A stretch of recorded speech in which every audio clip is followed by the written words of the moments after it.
இன்றைக்கி வந்து பார்த்திங்கன்னா ஒரு சென்டர் ஸ்ப்ரிங்கை வந்து எப்படி மாட்டுறதுன்னு பார்த்தோம்னா அதுக்கு வந்து பார்த்திங்கன்னா இந்த மாதிரி ஸ்க்ரூ ட்ரைவரில் வந்து பார்த்திங்கன்னா ஒரு பிளெயினாக இருக்கணுங்க. இந்த பிளெயினான இதுவை வச்சு ஈஸியாக நம்ம மாட்டலாம். பார்த்துக்கோங்க. என்ன பண்ண போகிறோன்னா ஃபர்ஸ்ட் ஆஃப் ஆல் இந்த இடத்துல போட போகிறோம். போட்டுட்டு பட்டியா இப்போ வந்து பார்த்திங்கன்னா கரெக்டாக இந்த ஸ்டெப்பில் வச்சுட்டு இப்போ வந்து பார்த்திங்கன்னா ரொம்ப ஒரு ஈஸி மெத்தடாக வந்து பார்த்திங்கன்னா இதை பண்ணிக்கோம். அவ்வளோ ஸ்டாண்ட் ஸ்ப்ரிங் மாட்டிட்டு ஒரு சின்ன விஷயம் வந்து பார்த்திங்கன்னா நானே கவனிக்கலை, இப்போ தான் கவனிக்கிறேன்.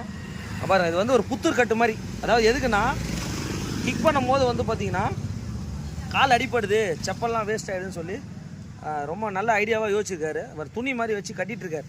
ஓகே, இந்த மாதிரி தேவைப்பட்டால் யூஸ் பண்ணிக்கோங்க. இந்த மாதிரி வந்து பார்த்திங்கன்னா இங்கே பாருங்கள், நம்ம இப்போ கிக் பண்ணுறோம் பார்த்தீங்களா, இங்கே பாருங்கள், கிக் பண்ணும் போது செப்பல் எதுவுமே வேஸ்ட் ஆகணும் அதுக்கு யோசிச்சிருக்காரு அவர்.